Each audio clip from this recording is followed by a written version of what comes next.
اعوذ باللہ من الشیطان اللعین الرجیم بسم اللہ الرحمن الرحیم الحمد للہ وکفا وسلام علی عبادہ الذین اصطفیٰ درود بھیجیے محمد وآل محمد۔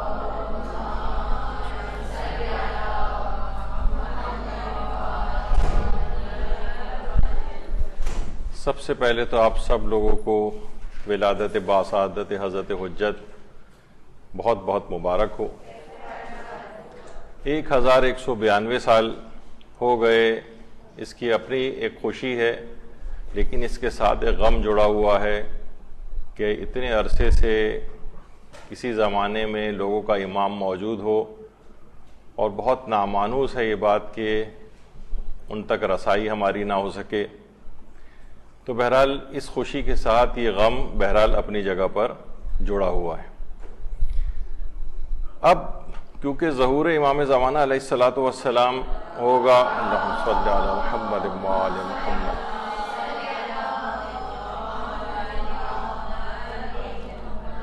اور ہر شخص اس میں دعا کرتا ہے کہ ہم کو ان کے دور میں اٹھایا جائے، تو اب یا دو ہی صورتیں ہوں گی، یا تو کسی تماش بین کے طور پر اٹھایا جائے، دیکھیں بس کیا ہو رہا ہے دنیا میں، سب لوگ کیا کر رہے ہیں، اور ہم صرف خبروں اور اس کے اوپر اکتفا کریں، اور ایک یہ کہ نہیں، خود کو کسی قابل بنا کر جائیں کہ ظہور امام کے بعد ہم ان کے کسی ادنا ترین خدمت کے لیے اپنے آپ کو تیار کر سکیں۔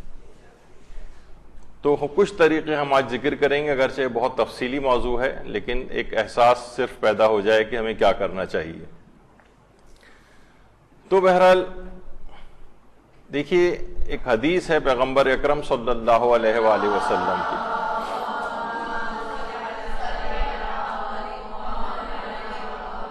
کہ المہدی و طاؤس اہل الجنہ، کہ امام مہدی جو ہیں وہ اہل جنت کے طاؤس یعنی مور، پرندوں میں کہا جاتا ہے کہ سب سے خوبصورت ترین پرندہ مور ہے۔ علماء نے کہا کہ دیکھیے، وہ جنت کہ جس میں یوسف نبی جیسا خوبصورت موجود ہو، وہ جنت کہ جس میں قمر بنی ہاشم حضرت عباس علمدار موجود ہو،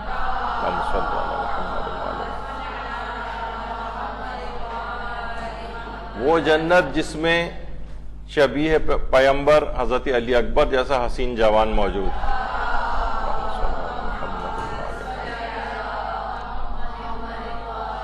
اور وہ جنت جس میں 1,24,000 انبیاء تمام معصومین موجود ہوں، ان سب خوبصورت اور حسین ترین افراد میں طاؤس اہل الجنہ جسے کہا گیا ہے، وہ امام زمانہ علیہ السلام کو قرار دیا گیا۔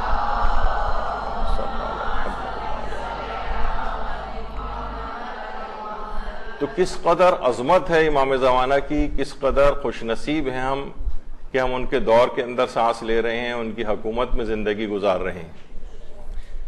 پیغمبر اکرم صلی اللہ علیہ وآلہ وسلم، صلی علی محمد وآل محمد، اس گرین چادر کے پیچھے پیغمبر اکرم کی قبر مبارک ہے۔ آخری وقت جب پیغمبر اکرم کا چل رہا تھا اور دنیا سے رخصت ہونے والے تھے، وقت شہادت تھا کہ حضرت زہرا سلام اللہ علیہا ان کے پاس تشریف فرماتی ہیں، اللہم صلی علی محمد وآل محمد، گریہ فرمانے لگیں، اور گریہ اس قدر بلند ہوا کہ پیغمبر اکرم متوجہ ہوئے اور کہا کہ بیٹی کیوں رو رہی ہو؟ کہا کہ بابا، میں آپ کے جانے کے بعد آپ کے دین اور آپ کے اہل بیت کی بربادی کا سوچ کر رو رہی۔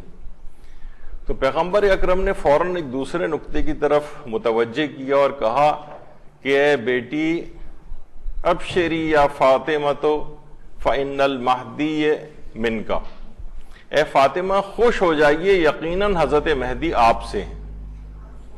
تو کس قدر یعنی فوراً پیغمبر اکرم نے اس طرف جو ہے وہ متوجہ کیا اور کہا کہ مہدی جو منتظر ہیں وہ آپ سے ہیں۔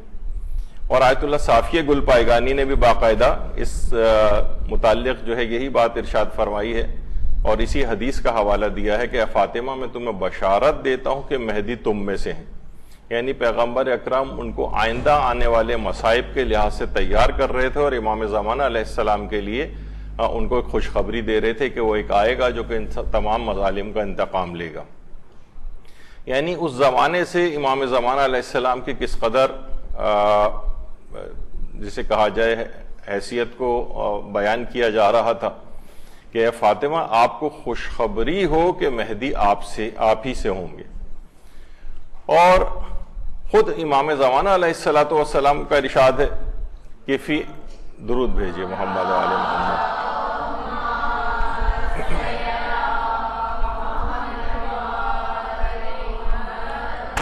کہ فی ابنت رسول اللہ لی اسوۃ حسنہ، رسول اللہ کی بیٹی میں میرے لیے اسوہ حسنہ ہے. یعنی ایک طرف سے ان کا ان سے تعلق اور ادھر ان کا ان سے اتنا گہرا تعلق کہ امام زمانہ اسوہ حسنہ قرار دے رہے ہیں حضرت زہرا کی سیرت کو. اس میں بہت علماء نے پھر مماثلتیں بھی جو ہے وہ ذکر کی ہیں، حتیٰ کہ ان کے اس قدر سیرت میں مماثلت ہے کہ ان کے القابات بھی ایک ہی ہیں. القابات بھی ایک ہی. مثلا حضرت زہرا سلام اللہ علیہ کا ایک لقب زکیہ ہے، تو امام زمانہ علیہ السلام کا بھی لقب زکی ہے. اور اسی طریقے سے ان کا اگر ایک لقب صابرہ ہے تو امام زمانہ کا لقب صابر ہے. اور ان کا اگر ایک لقب شفیعہ ہے تو امام زمانہ کا لقب ایک شفیع. ان کا ایک لقب اگر صدیقہ ہے تو امام زمانہ کا لقب صادق القول ہے. اور اسی طریقے سے اگر ان کا ایک لقب طاہرہ ہے، طیبہ ہے، تو امام زمانہ کا ایک لقب طیب ہے. یعنی سیرت پہ کس قدر مماثلت ہے. اسی طریقے سے اگر حضرت زہرا کا ایک لقب محدثہ ہے تو امام زمانہ کا لقب محدث ہے. اور اسی طریقے سے حضرت زہرا کا ایک لقب منصورہ ہے تو امام زمانہ علیہ السلام کا ایک لقب منصور ہے. ان کا ایک لقب تقیہ ہے تو ان کا لقب تقی ہے. ان کا لقب نقیہ ہے تو ان کا ایک لقب نقی ہے. اور اسی طریقے سے ان کا ایک لقب مظلومہ ہے تو امام زمانہ کا بھی ایک لقب مظلوم ہے. اور یہ دونوں درخشاں ستارے اور کوكب دری ہیں. روایات میں اس طرح سے چیزیں بیان ہوئیں. یعنی اس درود بھیجئے محمد و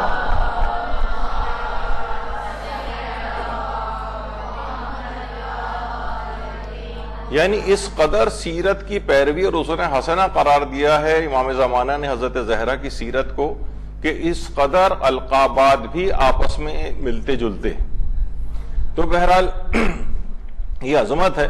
اور یہی وجہ ہے کہ آیت اللہ شیخ حسین مظاہری نے پہلے تو وہ اپنے فتوے میں اس بات کو ذکر کیا ہے کہ کس طریقے سے جبریل روزانہ رحلت پیغمبر کے بعد آپ کی در کے اوپر حاضر ہوتے تھے اور اس کے بعد کچھ کلمات ان کو کہتے تھے.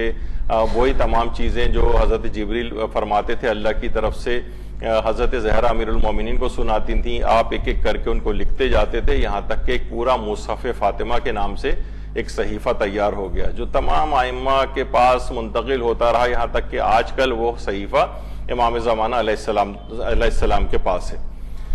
تو آیت اللہ حسین مظاہری فرماتے ہیں کہ حضرت امام مہدی عجل اللہ تعالی فرجہ الشریف جب ظہور فرمائیں گے اور اسلامی حکومت کا پرچم پوری دنیا میں لہرائے گا اس وقت اس مصحف فاطمہ کو قانون سازی کا درجہ، قانون اساسی کا درجہ حاصل ہوگا. یعنی یہ آئین قرار پائے گا. فرماتے ہیں کہ جس طریقے سے کسی بھی ملک کے اندر ہوتا ہے، جیسے اپنے ملک کی انہوں نے مثال دی کہ قرآن ہے اور اہل بیت کی روایات کے ساتھ ساتھ ہمارے پاس ایک آئین بھی موجود ہے، کانسٹیٹیوشن موجود ہے. تو اس زمانے ظہور میں بھی ایک آئین اور کانسٹیٹیوشن کی ضرورت ہوگی اور وہ آئین مصحف حضرت زہرا سلام اللہ علیہ قرار پائے گا. یعنی اللہم صلی علی محمد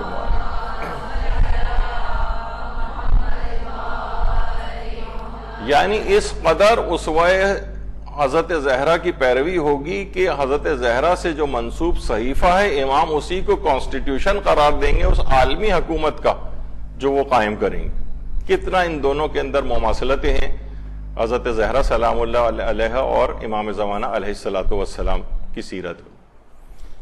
اور تمام ائمہ اطہار اسی طریقے سے جیسے رسول اللہ نے تسلی دی اور چوتھے امام نے بھی یہ جملے ارشاد فرمائے کہ وَمِنَّا مَحْدِيُ هَذِهِ الْأُمَّةِ اس امت کے جو مہدی ہیں وہ ہم میں سے ہیں. یعنی چوتھے امام افتخار کے طور پر، فخریہ طور پر کہہ رہے ہیں کہ یہ مہدی ہم اہل بیت میں سے ہوں گے. اسی طریقے سے حضرت امیر المومنین علیہ الصلوۃ والسلام ارشاد فرماتے ہیں کہ وَمِن وَلْدِ مَهْدِيُّ هَذِهِ الْأُمَّةِ، اور اس امت کا مہدی جو ہے وہ میرا بیٹا ہے. فخریہ طور پر اظہار کر رہے ہیں. ہم اس امام کے دور کے اندر جی رہے ہیں کہ امیر المومنین فخریہ اظہار کر رہے ہیں، چوتھے امام فخریہ اظہار کر رہے ہیں. اور اسی طریقے سے ہمارے امام محمد باقر علیہ الصلوۃ والسلام بھی فرماتے ہیں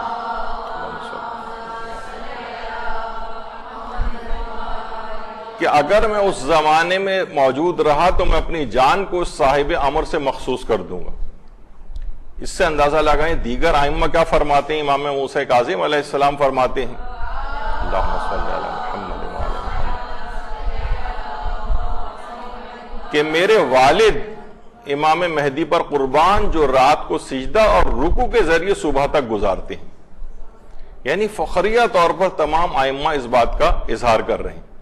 اور خود جب حضرت حجت تشریف لائیں گے تو اس وقت سب دنیا والوں سے مخاطب کر کے کہیں گے کہ اے دنیا والوں، تم میں سے جو کوئی آدم کو دیکھنا چاہے، نوح کو دیکھنا چاہے، ابراہیم کو دیکھنا چاہے، موسیٰ کو دیکھنا چاہے، عیسیٰ کو دیکھنا چاہے، محمد مصطفیٰ صلی اللہ علیہ وآلہ وسلم کو دیکھنا چاہے، اللہم صلی علی محمد وعلی محمد، اور امام حسن اور امام حسین کو دیکھنا چاہے تو وہ مجھے دیکھے. یعنی میں 1,24,000 انبیاء کا اور تمام ائمہ معصومین کا خلاصہ ہوں. یعنی ان تمام کی شخصیتیں اور کمالات 1,24,000 انبیاء اور دیگر معصومین کی حضرت حجت کے اندر وہ جمع ہو گئیں. کس قدر افتخار ہے ہمارا، کس قدر ہمیں شکر کے سجدے کرنے چاہیے کہ پروردگار عالم نے اس امام کے دور میں ہمیں زندگی گزارنے کا موقع فراہم کیا ہے.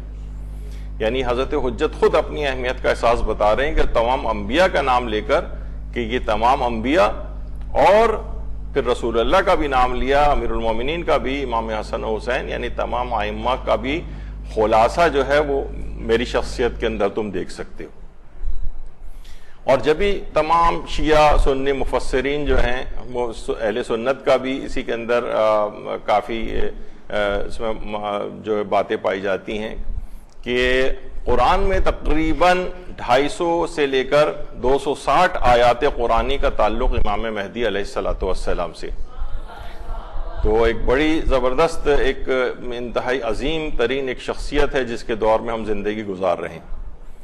اور ظہور کی ایک صفت یہ بھی ہوگی کہ امام حسن عسکری علیہ الصلوۃ والسلام نے اللہ صلی اللہ یہ جملے خود امام زمانہ علیہ السلام سے فرمائے کہ اے میرے فرزند، آپ کے ظہور کے بعد گہوارے میں موجود بچے بھی آپ کی خدمت میں حاضر ہو کر آپ کی بیعت کرنے کے آرزو مند ہوں گے. یعنی اس قدر ان کی عظمت ہے امام زمانہ کی، بچے آرزو کریں گے کہ ہم جائیں اور ان کی خدمت میں جا کر ان کی بیعت کریں. اور یہی وجہ ہے کہ اتنی عظمت کے باوجود آیت اللہ بہجت فرماتے تھے کہ اس قدر بلند مقام ہے امام کا کہ حضرت صاحب الاثر اللہ کی دیکھنے والی آنکھ، اس کا سننے والا کان اور بولنے والی زبان اور کھلا ہوا ہاتھ ہے. آپ ہمارے تمام اقوال کو، افعال کو، افکار کو اور نیتوں سے بھی ہماری آگاہ ہیں. ان تمام چیزوں کے باوجود ہم ائمہ علیہم السلام اور خصوصاً امام زمانہ کو حاضر و ناظر نہیں جانتے. یعنی اپنے اوپر ان کو نگران تصور نہیں کرتے، ان کے حضور علمی سے ہم واقف نہیں، بلکہ فرماتے ہیں کہ اگر ہم گروہ عامہ یعنی غیر شیعہ افراد کی مانند، لگتا یہ ہے کہ ہم ان کو زندہ بھی نہیں سمجھتے اور کلی طور پر ہم عن نظرت سے غافل ہیں، امام زمانہ سے ہم غافل ہیں. یعنی بہت ایسا ہی ہے کہ جیسے وہ بھی یہ کہتے ہیں غیر شیعہ افراد کہ بھائی وہ تو پیدا ہی نہیں ہوئے، تو ابھی ان کا کوئی ظہور ہی نہیں ہوا ہے، یعنی وہ تو پیدا بھی نہیں ہوئے ہیں. تو اسی طریقے کا کہہ رہے ہیں کہ ہمارا بھی ایسا ہی تقریباً ہو گیا ہے کہ وہ شخصیت کہ جو اللہ کی دیکھنے والی آنکھ، سننے والا کان، بولنے والی زبان اور کھلا ہوا ہاتھ ہیں، تمام چیزوں سے ہمارے واقف ہیں، تب بھی ہم ان کی طرف متوجہ نہیں ہوتے. اور ایسا لگتا ہے کہ بالکل ہم عامہ کی طرف چلے گئے ہیں جو ان کی ولادت کے بھی قائل نہیں ہیں، بلکہ ہم مکمل طور پر امام زمانہ سے غافل ہو گئے. جب بھی میں اس سے پہلے بھی میں کئی دفعہ ذکر کر چکا ہوں کہ ہمیں بالکل بھی اس بات کا احساس نہیں ہوتا ہے کہ ہم کیا تقصیر امام زمانہ علیہ السلام کے سلسلے میں کر رہے ہیں. ہمارا اچھا بھلا گزارا ہو رہا ہے, ہماری زندگیاں گزر رہی ہیں, کوئی ایسی خاص کمی بھی ہمیں محسوس نہیں ہوتی, تمام چیزیں ہماری چل رہی ہیں, اسی طریقے سے دعائیں بھی پوری ہو رہی ہیں, ساری نعمتیں بھی مل رہی ہیں, تو کوئی کمی اور خلا کا احساس ہی نہیں ہے. اسی کی طرف آیت اللہ بہجت متوجہ کر رہے ہیں کہ ہم بالکل ایسے ہی ہو گئے جیسے غیر افراد ہیں, بالکل واقفیت ہی نہیں ہے اس میں. مقتل لوف جو سید ابن طاؤس کا مقتل ہے, اس میں بھی یہ بات آئی ہے کہ سید ابن طاؤس کے حالات میں علماء نے لکھا ہے کہ جب رضی الدین ابن طاؤس نے سامرہ میں حضرت صاحب الاثر کے سرداب میں امام زمانہ کی صدائے مبارک سنی, جو دعائے قنوت میں کیا فرما رہے تھے, اللہم ان شیعتنا خلقوا من فاضل طینتنا وغجنوا بماء ولایتنا. اے اللہ, ہمارے شیعہ ہماری فاضل باقی ماندہ مٹی سے خلق ہوئے ہیں اور ہماری ولایت کے پانی سے خمیر ہوئے ہیں, لہذا ہماری خاطر ان کو بخش دے. یعنی امام زمانہ علیہ السلام اپنی نمازوں کے قنوت میں ہماری بخشش کی دعائیں مانگتے ہیں. کس قدر ہم سے اٹیچمنٹ کا اپنا اظہار کرتے ہیں کہ رضی الدین ابن طاؤس فرماتے ہیں کہ سرداب میں امام زمانہ علیہ السلام کو قنوت میں نے شیعوں کے متعلق ان کی مغفرت کرنے کے متعلق یہ دعا کرتے ہوئے سنا. تو یہی وجہ ہے کہ آیت اللہ کشمیری جو بڑے عرفاء میں شمار ہوتے ہیں, وہ فرماتے ہیں کہ ائمہ کی عنایت ہے کہ وہ پہلے ہمیں یاد کرتے ہیں, اس کے بعد ہم انہیں یاد کرتے ہیں. یعنی اگر کوئی شخص امام زمانہ علیہ السلام کو یہاں پر یاد کر رہا ہے تو اس بات کی دلیل ہے کہ پہلے انہوں نے ہمیں یاد کیا, پھر اس کے بعد ہمیں اس کی توفیق ملی کہ ہم انہیں یاد کریں. اور اگر ہماری زندگیوں میں امام زمانہ کی کوئی یاد نہیں, اس کا مطلب ہے کہ وہاں سے بھی ایک لحاظ سے لا تعلقی ہے. یعنی جب تمہارے دل میں میرے لیے کوئی تڑپ نہیں پائی جاتی کسی طور پر, تو مجھے بھی تمہیں یاد کرنے کی ضرورت نہیں. تو انسان کو اپنے آپ کو دیکھنا چاہیے, متوجہ رہنا چاہیے امام زمانہ علیہ السلام کی طرف, کہ ان کو یاد مسلسل رکھیں. ظاہر ہے پھر یہ دو طرفہ محبت کا اظہار ہوگا, ورنہ یک طرفہ صرف امام زمانہ علیہ السلام کی طرف سے محبت کا اظہار یہ کافی نہیں. اور یہی وجہ ہے کہ کتنے ہمارے علماء ایسے ہیں کہ جو کہ اس قدر, دیکھیے محبتوں کے یہ اظہار, عقیدتوں کے اظہار ضروری ہوتے ہیں. یہ خود ہمارے اپنے لیے ضروری, یہ نہیں کہ ان کو اس کی کوئی ہماری حاجت ہے کہ ہم ان کی کوئی تعریف کریں یا الفاظ, یہ خود ہمارے اپنے لیے ضروری. آیت اللہ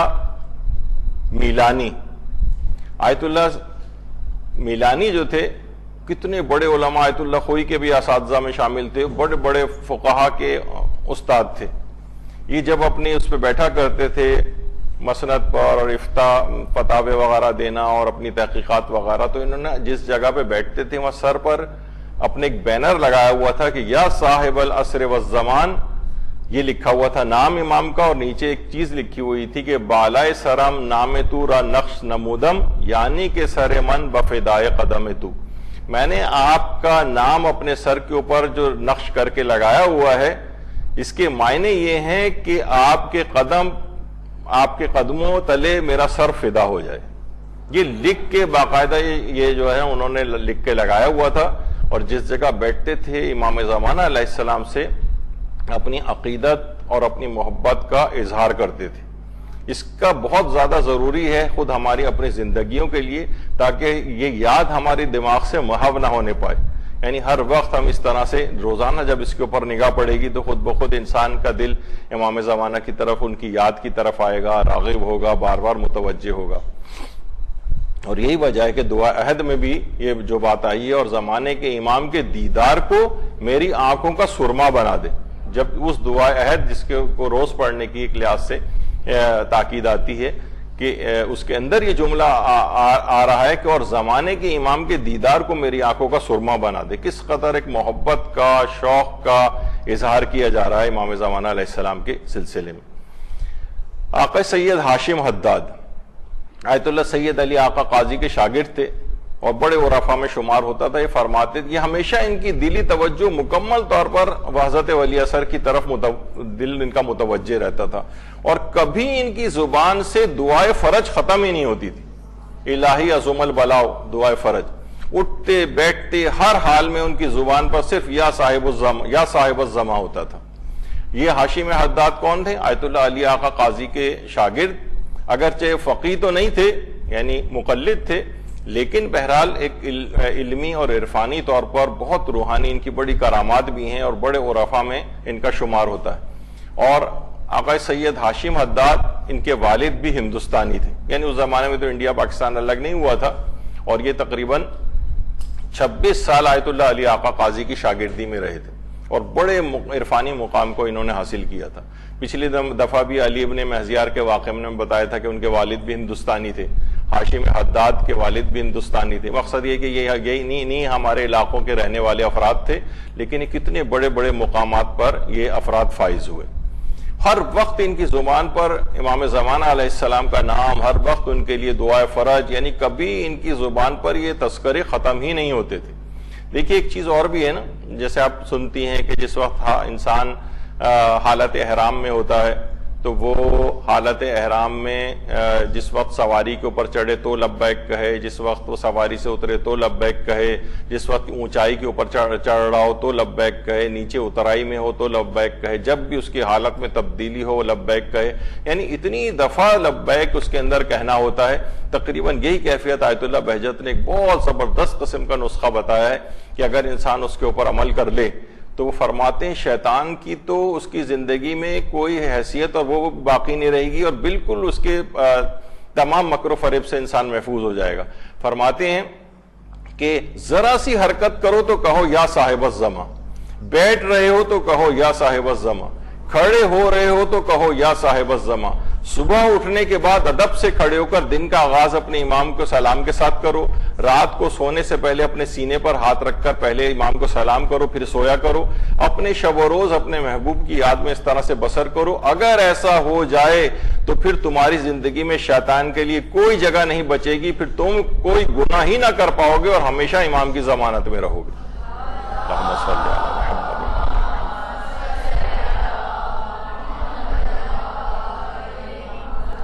یہ علماء اور عرفاء کیوں ہر وقت یا صاحب الزماں، ہر وقت ان کا نام، ہر وقت ان کا تذکرہ، ہر وقت ان کے لیے دعا، ہر وقت ان کے لیے صدقہ نکالنا، ہر وقت ان کا نام اس طرح سے. تو ان کی جب بھی آپ دیکھتے ہیں کہ ان کی زندگیاں کس طریقے سے گناہوں سے پاک نظر آتی ہیں، اس کی ایک وجہ یہی ہے کہ کیونکہ بار بار جب ان کا تذکرہ ہوگا تو بار بار امام زمانہ علیہ السلام کی توجہ آپ کی طرف ہوگی، اور ان کی توجہ بار بار اگر آپ کی طرف ہو جائے تو یہ اکثیر احمر کا وہ رکھتی ہے اثر، اور انسان کو پورا تبدیل کر کے رکھ دیتی ہے، شیاطین کو وہاں سے بھگا دیتی ہے، اور انسان ایک بہترین ایک مومن کے طور پر انسان اس دنیا کے اندر زندگی گزارتا ہے. شیطان کی کوئی جگہ ہی نہیں بچتی کہ وہ آپ کو مکر و فریب میں مبتلا کر سکے، کیونکہ براہ راست امام زمانہ کی نگرانی میں آپ کی زندگی گزر رہی.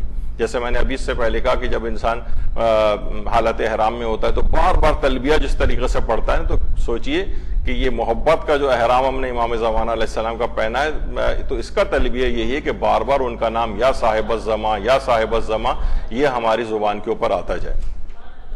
اور جب ہی بہت سے اپنا اظہار کرتے ہیں اس بات کا اور اس کا کہتے ہیں کاش یک دانہ تسبیح تو بودم، کاش میں آپ کی تسبیح کا ایک دانہ ہوتا تاکہ آپ میرے اس آپ کے جو محبت میں جو میرے دماغ کے اندر جو ایک جنون کی سی کیفیت ہے اور عشق میں میں آپ کے جو دیوانہ ہوا ہوں، اس سر کے اوپر آپ کا ہاتھ پھرتا ہے. جب تسبیح انسان اپنے ہاتھ میں لیتا ہے تو اس کے اوپر ہاتھ پھیرتا جاتا ہے نا، کاش میں آپ کی تسبیح کا ایک دانہ ہی ہوتا کہ آپ کا ہاتھ میرے سر کے اوپر اس طرح سے پھرتا جاتا.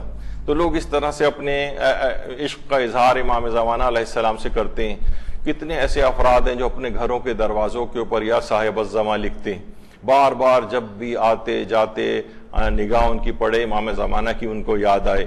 تو اپنے گھروں میں بھی اس طرح سے کوشش کریں، بجائے کہ ایسی کوئی سینری لگائی ہوئی ہے اور جانوروں کی تصویریں لگائی ہوئی ہیں یا سائٹ سینز وغیرہ جو اس طرح سے لگائے ہوئے ہیں، اس سے بہتر ہے کہ یا صاحب الزماں امام زمانہ علیہ السلام کا نام، بچے بھی اگر ہوں تو وہ متوجہ ہوں، جوان ہوں تو متوجہ ہوں، گھر میں رہنے والے افراد متوجہ ہوں، امام زمانہ کا نام اس طرح سے ہونا چاہیے. ادارے ہوں، امام بارگاہیں ہوں، وہاں پر اس طرح سے یا صاحب الزمان ادرکنی بار بار امام زمانہ کا تو یہ کیا ہوگا، ان کی طرف توجہ آپ کی بڑھتی چلی جائے گی. یہ کچھ طریقہ کار ہیں جو پہلی تو ایک چیز یہ ہوئی نا، اپنے آپ کو اس قابل بنائیں اس وقت کہ جب آپ ان کی یاد آپ کے دل کے اندر ہر وقت تازہ رہے. تو اس کے لیے بہت سارے یہ طریقہ کار اختیار کیے جاتے ہیں. جب یہ علماء بھی کہتے ہیں کہ امام زمانہ کے نام پر اپنی اولادوں کے نام رکھنے چاہیے، اپنے اداروں کے نام رکھنے چاہیے، اپنی مساجد کے نام رکھنے چاہیے، زیادہ سے زیادہ ان کا نام یا القاب کو کہیں نہ کہیں لے کر آئیں تاکہ لوگوں کا دل و دماغ ان کی طرف متوجہ ہو، کیونکہ زمانہ غیبت جو طولانی ہوگی تو اس کے اندر ایک بہت بڑا مسئلہ یہ والا بھی پیش آئے گا کہ لوگوں کا آہستہ آہستہ ان کی یاد سے غافل ہونے لگیں گے، کیونکہ غیبت کا طولانی ہونا کافی نامانوس ہے صاحبان ایمان کے لیے۔ ظاہر 1100 سال سے زیادہ کوئی امام اگر آنکھوں سے غائب رہے تو بہرحال یہ تمام چیزیں ایسی ہیں کہ ان کی یاد کو باقی رکھنے کے لیے اس طرح سے ان کے نام کو زندہ کیا جائے۔ جب امام حسین علیہ السلام کے متعلق ملتا ہے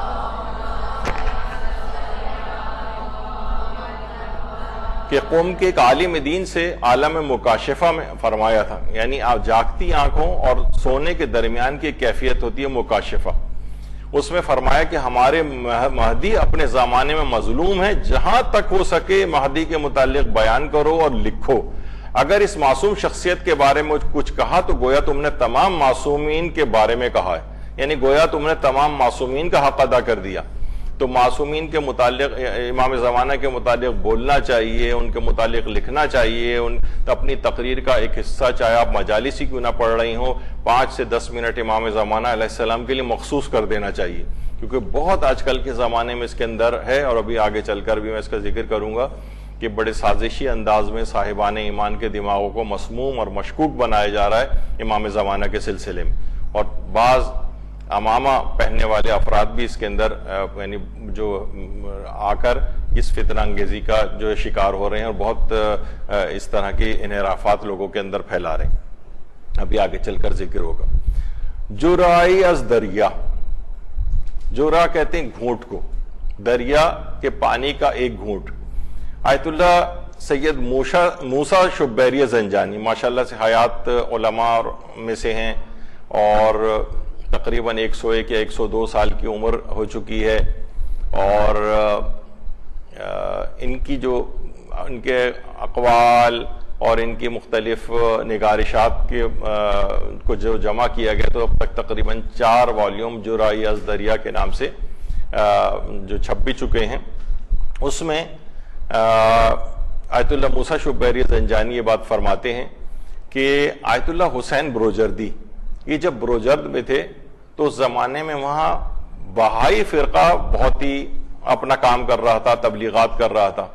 آپ کو پتہ ہے کہ بہائی اور بابی فرقہ یہ ایران کے اندر تشکیل دیا گیا تھا، سامراج نے اس کو تشکیل دیا تھا، استعمار نے تشکیل دیا تھا، یہ بہائی اور بابی افراد کا نیا فرقہ بنایا گیا تھا۔ اس طرح سے شیخیت کو فروغ دیا گیا، شیخیہ بھی ایک منحرف ایک فرقہ ہے۔ اسی طریقے سے پاکستان اور ان جگہوں پر قادیانیت وغیرہ کی ان لوگوں نے بنیاد رکھی، یعنی یہ مسلمانوں میں اس طرح سے ایک دراڑ اور پھوٹ ڈالنے کے لیے اس طرح کی مذاہب کو فروغ دیا گیا۔ تو آیت اللہ حسین بروجردی بڑا خلاف تھے بہائی فرقے کے، اور یہ کہتے تھے کہ ان کو تبلیغات بھی نہیں کرنے دینے چاہیے، کیونکہ جو اس زمانے میں یعنی جس نے یہ بہائی فرقے کی بنیاد رکھی تھی، جس کا نام تھا مرزا حسین علی نوری، یہ ایک شخص تھا، اس نے اپنے آپ کو کہا تھا کہ بہا اللہ کے نام سے، اور پھر یعنی اس طرح سے نبوت کا دعویٰ کیا تھا، پھر مہدویت کا دعویٰ کیا تھا، یہاں تک کہ الوہیت کا بھی دعویٰ کیا تھا۔ تو بہرحال یہی ہمیں اس میں بھی ملتا ہے غلام احمد قادیانی میں کہ اس نے بھی اس طرح سے مختلف ادوار میں مختلف دعوے کیے، اور بعض جگہوں کے اوپر الوہیت تک کے دعوے بھی جو ہے وہ ملتے ہیں ان افراد میں۔ تو یہ کہتے تھے کہ نہیں، ان لوگوں کو تبلیغ بھی نہیں کرنے دینی چاہیے، اور حکومت کو کافی اس طرف متوجہ کر رہے تھے، اور یہ تو ظاہر انقلاب سے پہلے کی بات تھی۔ تو لیکن حکومت کے اوپر اتنی زیادہ ٹس سے مس نہیں ہو رہی تھی، یہاں تک کہ آیت اللہ حسین بروجردی یہ وہاں سے بروجرد سے احتجاجاً چلے گئے باہر۔ جب یہ باہر گئے تو لوگوں میں ایک بہت تشویش کی لہر پیدا ہوئی، اور بڑا ظاہر ہے ان کا ایک بہت بڑا اثر تھا۔ تو ایک بڑے خطرناک حالات شہر کے اندر ہونے لگے، یہاں تک کہ وہ تمام بہائی بھی اس ڈر سے کہ ہمارے خلاف کچھ ایکشن نہ ہو جائے، سارے بہائی وہاں سے بروجرد کو چھوڑ کر بھاگ گئے وہاں سے۔ جب آیت اللہ حسین بروجردی بہرحال وہاں سے واپس آئے تو کہا کہ کیونکہ ان بہائیوں نے بہرحال، کیونکہ وہ یہ کہتے تھے کہ یہی جو ہے مہدی موعود بھی ہیں، یعنی بہاء اللہ کے متعلق کہتے تھے.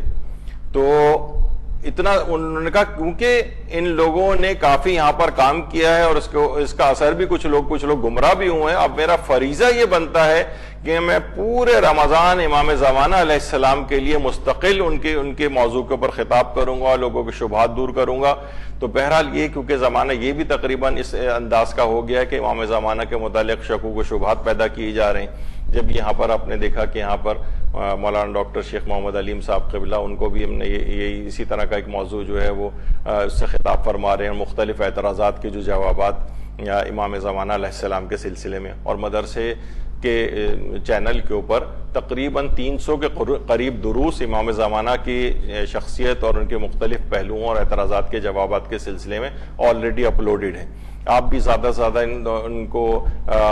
ان سے استفادہ کریں، ان کو اپنے پاس لکھیں، اپنی مجالس کا عنوان بنائیں، لوگوں کے شبہات کو دور کریں. جوان پہلے ہی سے وہ جو شبہات جو کسی کو بعد میں پڑھ کر پیدا ہو سکتے ہوں، آپ لوگوں کو بتائیں کہ یہ شبہ پیدا کیا جا رہا ہے، دیکھیے اس کا جواب یہ. تو آیت اللہ بروجردی نے بھی یہی والا کام کیا تھا اور کہا تھا کہ پورے رمضان میں مستقل کوئی اور موضوع پہ خطاب نہیں کروں گا، صرف اور صرف امام زمانہ کی شخصیت کے موضوع کے اوپر خطاب کروں گا. تو اس طرح سے ہمارے ائمہ کے لیے اور امام زمانہ علیہ السلام کے لیے ہمارے علماء اس طرح سے کام کرتے آ رہے ہیں. اچھا دیکھیے، اب مسئلہ ایک اور یہ بھی پوچھا گیا، آیت اللہ حافظ بشیر نجفی سے بھی پوچھا گیا کہ یہ جو حدیث پیغمبر اکرم صلی اللہ علیہ وآلہ وسلم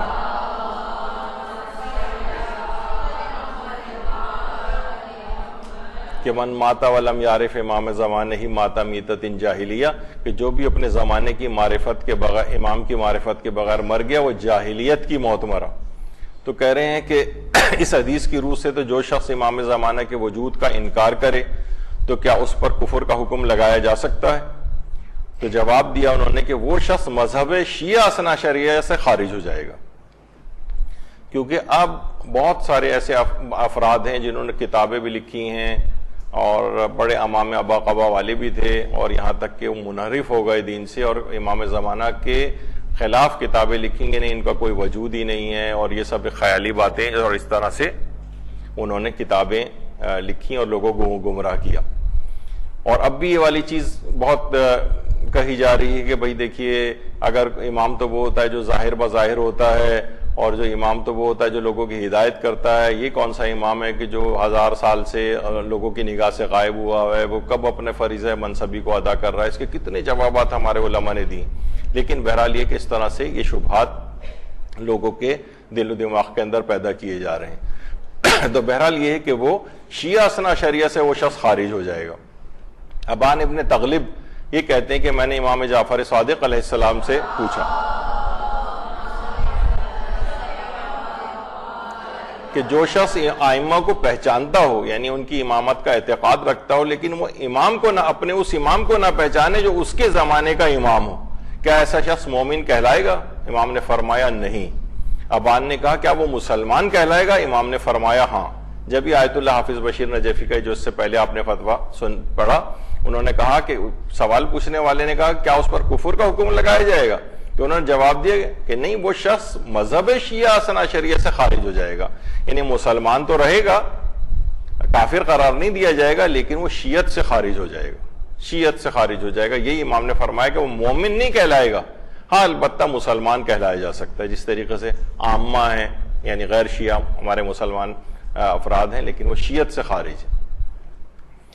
اور یہی بات آیت اللہ شیخ اسحاق فیاض سے استفتاء میں پوچھی گئی کہ جو شخص بھی اپنے زمانے کے امام کو پہچانے بغیر مر جائے وہ جاہلیت کی موت مرتا ہے. تو کیا وہ لوگ جو نہیں پہچانتے اور اہل بیت کے مذہب سے وابستہ نہیں ہیں، جیسے ہمارے غیر شیعہ مسلمان بھائی ہیں یا عیسائی ہیں یا مستضعفین ہیں، کیا ان پر بھی حدیث صادق آتی ہے؟ انہوں نے کہا جی ہاں، یہ حدیث سب کے مصداق میں، اس حدیث کے مصداق میں سب شامل ہیں، بشرطے کہ ان کی رسالت اور عدم معرفت امام خود ان کی اپنی کوتاہی کی وجہ سے ہو، یعنی خود ان کی اپنی ہٹ دھرمی کی وجہ سے وہ نہ مان رہے ہوں، تو پھر وہ اس میں شامل ہیں کہ وہ اگر امام کو نہیں مانیں گے تو جاہلیت کی موت مریں گے. اور اگر کوئی شخص کسی پر حق واضح نہیں ہوتا تو بہرحال وہ مستضعف شمار ہوگا، پھر اللہ اس کے لیے الگ طریقے سے ایک الگ بحث ہے کہ اس کے ساتھ کیا کرے گا. یہی وجہ ہے کہ آیت اللہ بہجت بھی یہ بات فرماتے تھے, کہتے تھے کہ ہر کسی کو اس بات کی فکر کرنی چاہیے, ہر کسی باید بفکر خود باشد و راہ برائے ارتباط بحضرت حجت. یعنی وہ فرماتے ہیں کہ ہر شخص کو اس بات کی فکر خود کرنی چاہیے کہ وہ کس راہ سے حضرت حجت سے اپنا ارتباط قائم کرے. دیکھیے کوئی نہ کوئی کام ایسا تلاش کرنا چاہیے, کوئی ایسے خدمت تلاش کرنی چاہیے کہ جب آپ وہ امام زمانہ علیہ السلام کے لیے انجام دیں تو آپ کا رابطہ خود بخود امام زمانہ سے ہو جائے گا.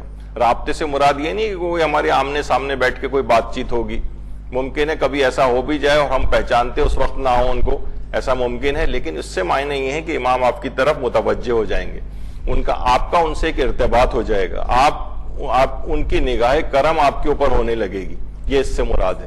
تو وہ فرماتے ہیں کہ اس بات کی ہر شخص کو خود فکر کرنی چاہیے کہ میں کیا طریقہ کار اختیار کروں کہ میرا ارتباط امام زمانہ سے ہو جائے, یعنی میں ان کی کیا خدمت. فرماتے ہیں کہ خواہ ظہور و فرج جہاں حضرت دور باشد یا نزدیک, اس سے فرق نہیں پڑتا کہ ان کا جو ظہور ہے وہ کافی عرصے بعد ہو یا جلدی ہو جائے, اس سے کوئی فرق نہیں.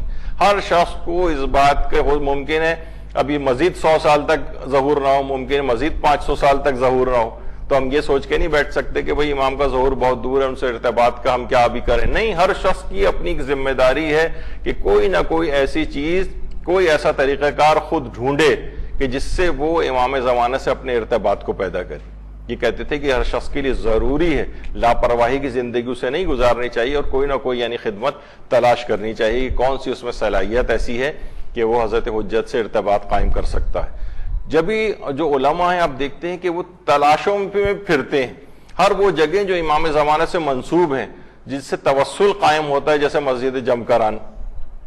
علماء فرماتے ہیں کہ بہرحال آیت اللہ احمد میان جی ان بزرگوں میں سے جو مسجد جمکران سے بڑا عقیدت رکھتے تھے, آیت اللہ خنساری, آیت اللہ عراقی کے ساتھ پیدل مسجد مقدس جمکران جاتے تھے. یعنی ہر وہ جگہ جہاں امام زمانہ سے توسل ہو سکے, جہاں جو ان سے منسوب جگہ ہیں, یہ عاشق افراد پیدل یعنی قم سے اور جمکران پیدل جایا کرتے تھے. تو یہ ایک عقیدت کا ایک اظہار ہوتا ہے, یہ ارتباط کا ایک طریقہ ہوتا ہے. وہ خدمت بھی انجام دے رہے ہیں اور ان نقشے امام زمانہ علیہ السلام, ان کے پاؤں کے نقش جہاں جہاں پر ہوں, جہاں ان کے پایا جانے کے امکانات ہوں, ان سب جگہوں پر اپنے آپ کو پہنچاتے ہیں. آیت اللہ بروجردی تو کہتے تھے کہ اگر میرے لیے ممکن ہوتا تو میں اپنی تمام واجب نمازوں کو مسجد جمکران میں جا کر ادا کرتا. یعنی وہ جگہ کہ جو امام زمانہ سے منسوب ہے وہاں انسان اپنے آپ کو پہنچائے. اور اسی طریقے سے آیت اللہ مرشی فرماتے ہیں, میں نے کئی بار مسجد جمکران میں کرامات کا بھی مشاہدہ کیا ہے. مثلا مسلسل 40 بدھ کی راتوں کو مسجد جمکران میں رات گزارنے کی کامیابی بھی حاصل کی ہے. یعنی مسلسل 40 بدھ مسجد جمکران میں رات گزار کر عبادت کی. اس میں کوئی شک نہیں کہ ان مقامات میں سے ہے جہاں خدا کی طرف سے برکتیں نازل ہوتی ہیں, اور مسجد سہلہ کے بعد یہ بہترین جگہ اور مقام ہے جو ولی اثر سے منسوب ہے. یہ تمام علماء اتنا وہاں جا کر عملیات کرتے ہیں, 40 بدھ وہاں پر رہ کر عبادتیں کرتے ہیں. کیوں؟ اسی وجہ سے کہ اپنا ارتباط اس انداز سے امام زمانہ سے اپنا باقی رکھتے ہیں. آیت اللہ فاضل ننکرانی بھی اپنے طلباء کو جب بھی کوئی مشکلات درپیش ہوتی تھی ان کو رفع کرنے کا مشورہ دیتے تھے تو وہ کہتے تھے تمہاری مشکل کا حل ہونا اس شرط پر موقوف ہے کہ تم قم جا کر مسجد جمکران جاؤ اور حضرت بقیت اللہ سے توسل اختیار کرو. یعنی عاشقوں کا ایک طریقہ ہے کہ جہاں جہاں ان کا محبوب پایا جانے کا امکان ہو وہ ان جگہوں کے اوپر اپنے آپ کو پہنچاتے ہیں, ارتباط کی ایک راہ برقرار رکھتے ہیں. آیت اللہ حسین بروجردی کو بھی جب مشکل و پریشانی پیش آتی تھی تو ایک گوسفند مسجد جمکران بھجوا کر قربانی کرواتے تھے. یعنی اپنی جگہ پر رہتے ہوئے قم میں بھی قربانی کرا سکتے تھے, بروجرد میں بھی قربانی کروا سکتے تھے. مسجد جمکران جو ہے وہاں جا کر قربانی کرنا اور پھر اس کا گوشت مستحقین وغیرہ کے اندر تقسیم کرنا اس انداز سے, یہ ان کا ایک طریقہ کار ہوتا تھا. یہ اس کو کیا جاتا ہے. جس طریقے سے حجت الاسلام کعبی جو کہ خبرگان رہبری کے ایک اہم رکن بھی ہیں, وہ خود یہ بات فرماتے تھے کہ جو سید مقاومت تھے وہ فرماتے تھے کہ ایک مرتبہ ہم حزب اللہ لبنان کی شورا کے ارکان کے ساتھ رہبر معظم کی خدمت میں حاضر تھے. تو اس زمانے میں ہماری سختیاں بڑے عروج پر تھیں اور کہنے لگے کہ جب ہماری رہبر سے ملاقات ہوئی تو بہرحال ہم نے ان سختیوں کو جب تذکرہ کیا تو انہوں نے فرمایا کہ آپ انشاءاللہ کامیاب ہوں گے, یہ سختیاں زیادہ اتنی اہمیت کی حامل نہیں ہیں کہا کہ جب مجھے بھی بعض امور مملکت چلانے اور مسائل کو حل کرنے میں دشواری پیش آتی ہے اور کوئی راستہ سجھائی نہیں دیتا تو میں اپنے دوستوں ساتھیوں سے کہتا ہوں چلو جمکران چلتے ہیں. پھر ہم قوم کی راہ لیتے ہیں, مسجد جمکران جاتے ہیں. مولا سے راز و نیاز کے بعد مجھے احساس ہو جاتا ہے کہ غیب سے کوئی میری رہنمائی کر رہا ہے اور میں وہیں کسی نتیجے پر پہنچ جاتا ہوں. اس طرح میری مشکل حل ہو جاتی ہے اور میں اسی فیصلے پر عمل کرتا ہوں.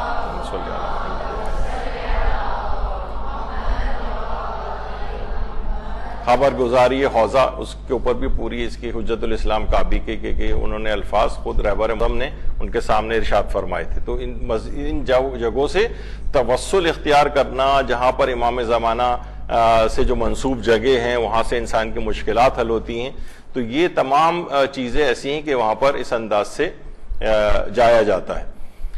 اور دوسرا جو بلکہ سب سے پہلا جو مقام ہے جس کی بہت زیادہ اوتھینٹسٹی ہے وہ مسجد سہلہ ہے.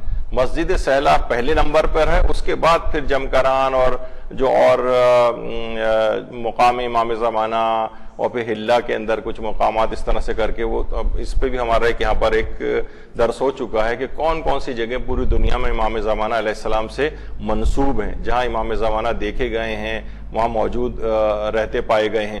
تو اس میں ایک مسجد سہلہ بھی. ابو وسیر کہتے ہیں امام صادق نے فرمایا ابا محمد میں دیکھ رہا ہوں کہ قائم آل محمد اپنے خاندان کے ہمراہ مسجد سہلہ میں موجود ہے. تو میں نے عرض کیا کہ کیا مسجد سہلہ ان کی رہائش گاہ ہوگی؟ آپ نے فرمایا ہاں, مسجد سہلہ حضرت ادریس کی بھی رہائش گاہ ہے اور خدا نے جو بھی نبی مبعوث کیا ہے اس نے مسجد سہلہ میں ضرور نماز ادا کی. اور مسجد سہلہ کا وہ خاص جگہ وہ مقام ہے کہ جہاں پر امام زمانہ علیہ السلام قیام فرمائیں گے اور مستقل رہائش کی جگہ ان کی قرار پائے گی. تو بہرحال یہ امام زمانہ سے مخصوص تو جتنے بھی افراد ہیں وہ ان جگہوں کے اوپر جاتے ہیں اور اپنی عقیدت کا اظہار کرتے ہیں, کیونکہ امام زمانہ سے بڑی مخصوص جگہ ہے.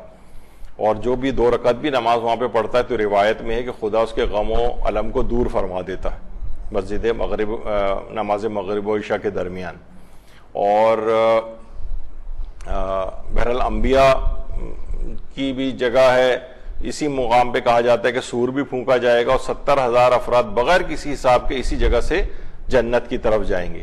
یہ کیا ہے؟ کیونکہ یہ جگہ امام زمانہ علیہ السلام سے بہت زیادہ نسبت رکھتی ہیں اور دیگر انبیاء سے بھی. اور 2 رکعت نماز بھی اگر کوئی ادا کرے تو اس کی عمر میں 2 سال کا خدا اضافہ فرما دیتا ہے. کتنے افراد ایسے گزرے ہیں کہ جو بہت زیادہ مریض تھے, بیمار تھے اور بالکل ڈاکٹر نے جواب دے دیا تھا اور چند مہینے ان سے کہا تھا, لیکن جب وہ وہاں پر گئے تو کئی سال ان کی عمروں میں اس انداز سے اضافہ ہوا. تو بہرحال یہ اس لحاظ سے امام زمانہ سے منسوب جو جگہ ہیں. اچھا, آیت اللہ حسن زادہ عاملی ابھی کوئی زیادہ عرصہ انتقال کو نہیں ہوا ان کے. ان سے کسی نے پوچھا کہ امام زمانہ جس جگہ پر رہتے ہیں اس کا ایڈریس کیا ہے؟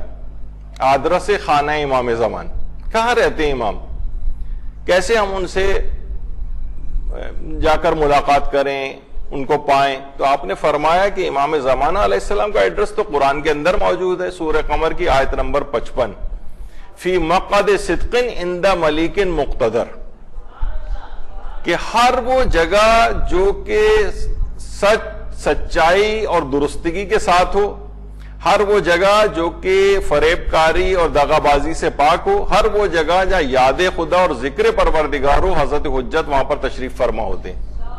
اللہم صلی علی محمد.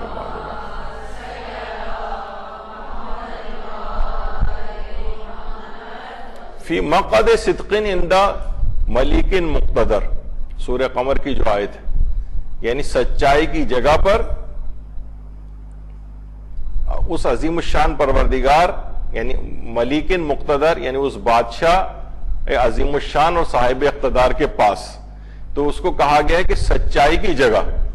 تو بہرحال وہ فرماتے ہیں ہر وہ جگہ کہ جہاں پر سچائی اور صدق پائے جائے, جہاں پہ کوئی فریب کاری اور دغا بازی نہ ہو, اور جہاں پر ذکر اور یاد خدا ہو, حضرت حجت وہاں پر موجود ہوتے ہیں. تو میں کسی ایڈریس کو تلاش کرنے کی ضرورت نہیں, امام زمانہ ہر اس جگہ کے اوپر موجود ہوتے ہی ہیں.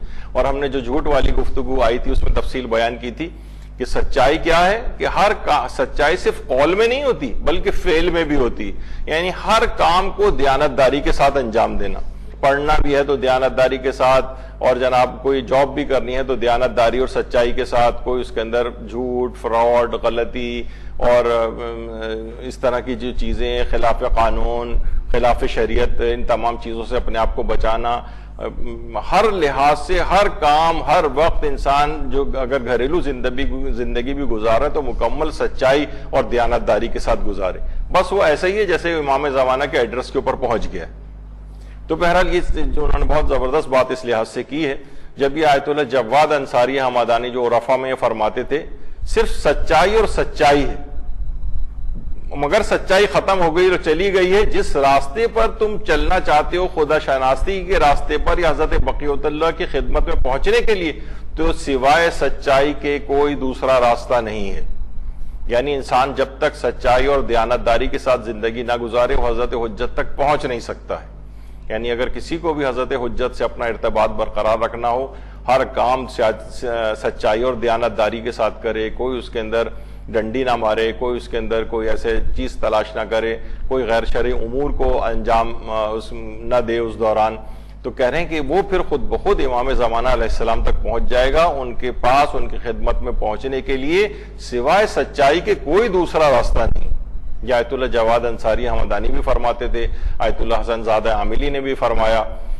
اور یہی وجہ ہے کہ ایک دستور العمل جو کہ شیخ رجب علی خیاط جو تھے بڑے عرفا میں شامل تھے، اور ان کے موضوع کے اوپر کتابیں بھی لکھی ہیں. آغا ری شاہری نے کیمیائے سعادت کے نام سے ان کے سیرت پہ کتاب لکھی ہے جو اردو زبان کے اندر بھی شائع ہو چکی ہے.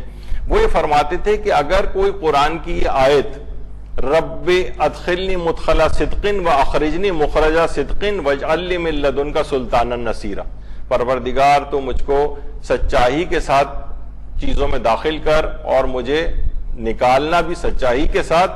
تو یہ والی جو قرآن کی آیت ہے وہ کہتے تھے کہ اگر اس آیت کو 100 مرتبہ 40 راتوں تک پڑھا جائے تو ان کے جو شاگردان تھے ان کے قابل توجہ تعداد جو تھی انہوں نے اس طریقے کے اوپر مداومت کی تھی اور اس آیت قرآنی کو 40 راتوں تک 100 دفعہ ہر رات کے اندر اس کو پڑھا اور خدمت امام زمانہ سے تشرف پیدا کیا. اور فرماتے ہیں کہ ہر چند در ہنگام تشرف امام رانا شناختان، یعنی اس دوران جب وہ ان کا تشرف امام سے ہوا تو وہ ان کو پہچانتے نہیں تھے، لیکن امام زمانہ کے خدمت میں وہ پہنچ گئے تھے. کیونکہ بعد میں اس کو احساس ہوتا ہے، اس وقت پتہ نہیں چلتا کہ میں امام زمانہ کی خدمت میں گیا ہوں، لیکن بعد میں احساس اور اس کو ہو جاتا ہے کہ اچھا میری امام کے زمانے کے امام سے ملاقات ہوئی. تو وہی سچائی والی چیز وہ اس آیت کے اندر بھی چیز پائی جا رہی ہے. تو اس کے اندر بھی کہتے تھے کہ 100 مرتبہ 40 راتوں تک اگر روزانہ اس آیت کو پڑھا جائے، رب ادخلنی مدخل صدق واخرجنی مخرج صدق، تو یہ والی جو آیت ہے یہ ضرور اگر اس میں کریں اپنی زندگیوں کے اندر شامل تو امام زمانہ سے ارتباط کی ایک راہ پیدا ہو سکتی ہے. یعنی ان کی خدمت میں تشرف جو ہے وہ حاصل ہو سکتا ہے. اور یہی وجہ ہے کہ آیت اللہ بہجت بھی یہ بات فرماتے تھے کہ آئمہ فرماتے ہیں کہ تم اپنی اصلاح کرو، ہم خود تمہارے پاس آئیں گے، لازم نہیں ہے کہ تم ہمیں ڈھونڈتے پھرو. جیسے وہی کہا ان سے حسن زادہ عاملی نے بھی کہا کہ وہ تو قرآن نے بتا دی کہ ہر وہ سچائی اور دیانتداری کی جگہ، ہر وہ جگہ جہاں یاد خدا پائی جائے امام زمانہ وہاں پر حاضر ہوتے ہیں. یعنی مقصد یہ کہ انسان اپنی اصلاح کر لے، تو ضروری نہیں ہے کہ جو ہے ہم امام زمانہ کو ڈھونڈیں، وہ خود تمہارے پاس آ جائیں گے. اور یہی وجہ ہے کہ آیت اللہ سید محمود حسین طباطبائی بات ان کی جو کتاب ہے جس میں 727 سوالات پوچھے گئے ہیں آیت اللہ طباطبائی سے، تو اس میں ایک سوال یہی پوچھا گیا کہ ما ہوا طریق الوصول الی امام زمانہ، امام زمانہ تک پہنچنے کا راستہ کیا ہے؟ تو فرماتے ہیں کہ امام زمانہ علیہ السلام خود یہ بات فرماتے ہیں کونوا انتم صالحین ونحن نجدکم، تمہارا کام یہ ہے کہ تم خود صالح بن جاؤ، اپنی اصلاح کر لو، ہم خود تم تک پہنچ جائیں گے. یہ خود امام زمانہ علیہ السلام نے یہ بات ارشاد فرمائی. یہ نہیں کہ لوگ مارے جو ان کو تلاش کرتے پھریں اور عملیات کریں اور کہ ہمارا کسی طرح سے تشرف پیدا ہو جائے. خود امام زمانہ جب کہہ چکے ہیں کہ تم صالح بن جاؤ، ہم خود تم تک پہنچ جائیں گے، ہمارا رابطہ خود بخود تم سے ہو جائے گا، تم ہماری نگرانی کے اندر آ جاؤ گے. یعنی پھر اس کے بعد پوری زندگی اسی طریقے سے گزرے گی جیسے امام زمانہ علیہ السلام چاہتے ہیں کہ آپ کی زندگی گزرے. تو اس کے لیے پہلی چیز یہی ہے کہ انسان کو اپنے آپ کو صالح بنانا پڑے گا. دیکھیے یہی تو ہم کہہ رہے ہیں نا کہ ظہور امام زمانہ کے لیے خود کو اس قابل بنائیے, تو آپ کے لیے انفرادی طور پر بھی ظہور ہو سکتا ہے. ایک تو ایک اجتماعی ظہور سب کے لیے ظاہر بظاہر سب کے لیے واضح طور پر ان کا ظہور ہو جائے.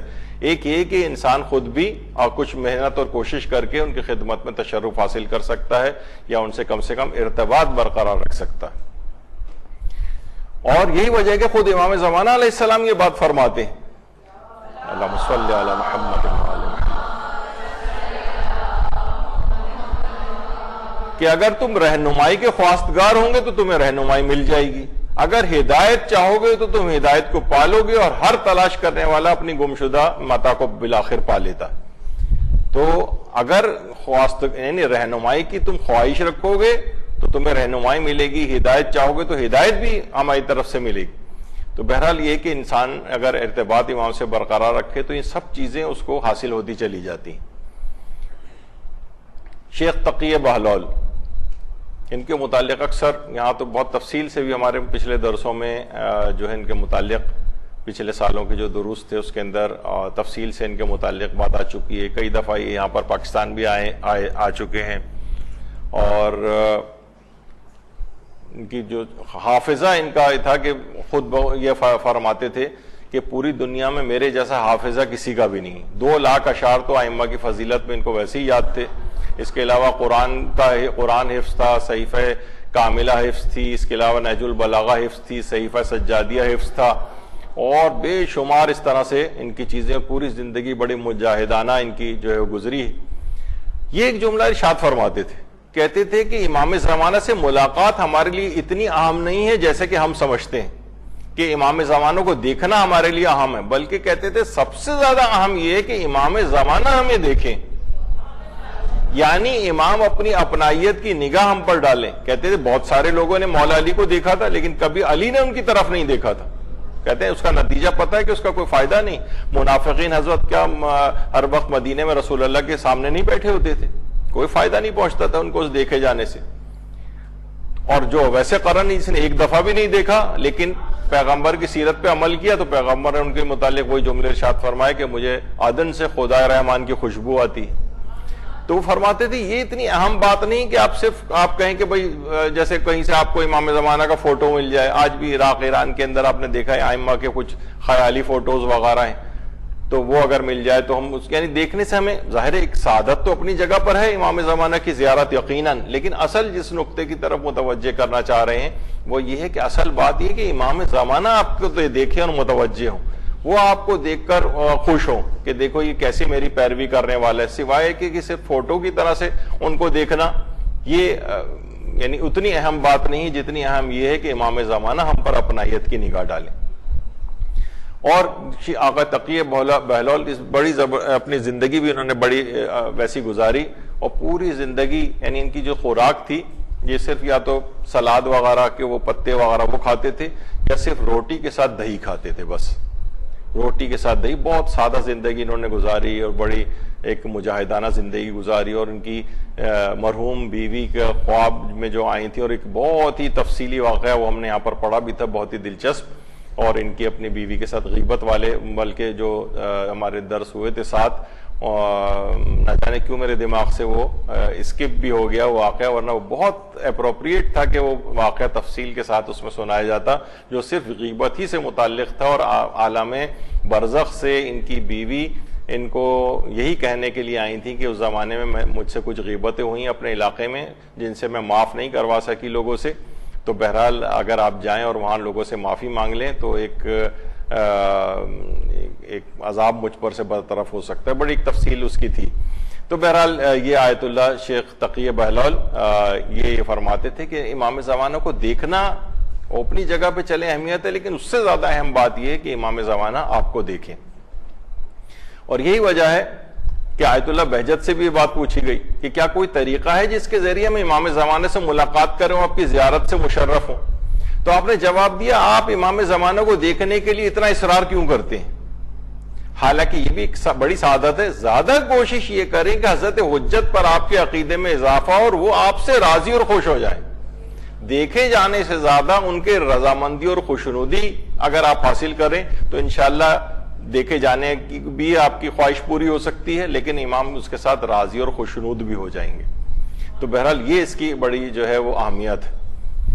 شیخ رجب علی نیکو گویان، ابھی اس سے پہلے بھی ان کا آیا کہ پیشے کے اعتبار سے درزی تھے، خیاط کہا جاتا ہے ان کو، اور بڑے بڑے علماء ان کے پاس اپنی عبائیں وغیرہ سلوانے کے لیے آتے تھے، تو لیکن بڑے عرفاء میں ان کا شمار ہوتا تھا، اور امام زمانہ کے تو اس قدر عاشق تھے کہ ان کے اپنے ایک شاگرد کو کہتے ہیں، رجب علی خیاط کے ایک شاگرد کہتے ہیں کہ جو خود بھی ہمیں ہمیشہ امام اثر کی طرف متوجہ کرتے رہتے تھے، اور صلوات کو بغیر وعجل فرجہم کے نہیں پڑھتے تھے، ہمیشہ وعجل فرجہم کے ساتھ پڑھتے تھے، اور کہتے تھے کہ ان کی مجالس امام زمانہ کے ذکر سے کبھی بھی خالی نہیں ہوتی تھی، ہر محفل میں، ہر جو بھی جلسہ ہوتا تھا اس کے اندر ضرور امام زمانہ کا ذکر ہوتا تھا، ہر مجلس میں دعائے فرج پڑھی جاتی تھی۔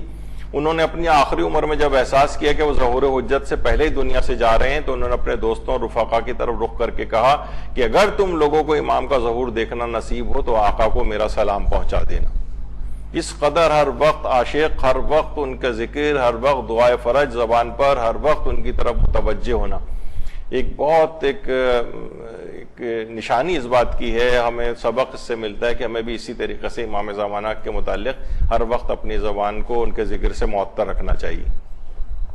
اور علماء اس قدر عظمت کا احساس رکھتے تھے امام زمانہ کے لیے کہ آقا محسن قراتی جو تمثیلات مہدوی ان کی کتاب ہے، اس میں لکھتے ہیں کہ آیت اللہ بروجردی کے گھر میں مجلس روضہ خوانی یعنی مجالس اعضاء منعقد ہوتی تھیں۔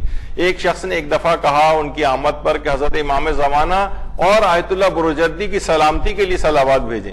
یہ سن کر آیت اللہ بروجردی غصے سے کھڑے ہو گئے، ناراضگی کے ساتھ فرمایا کیوں میرے نام کو امام زمانہ کے نام کے ساتھ ملا رہے ہو؟ امام زمانہ کا مقام مجھ سے بہت الگ ہے، ان کا نام لینے میں ادب کا خیال رکھنا چاہیے۔ آپ نے دونوں کو میرے نام کو ان کے نام کے ساتھ ملا دیا جیسے ہم دونوں برابر کی چیزیں، آئندہ ایسا کبھی نہ کرنا۔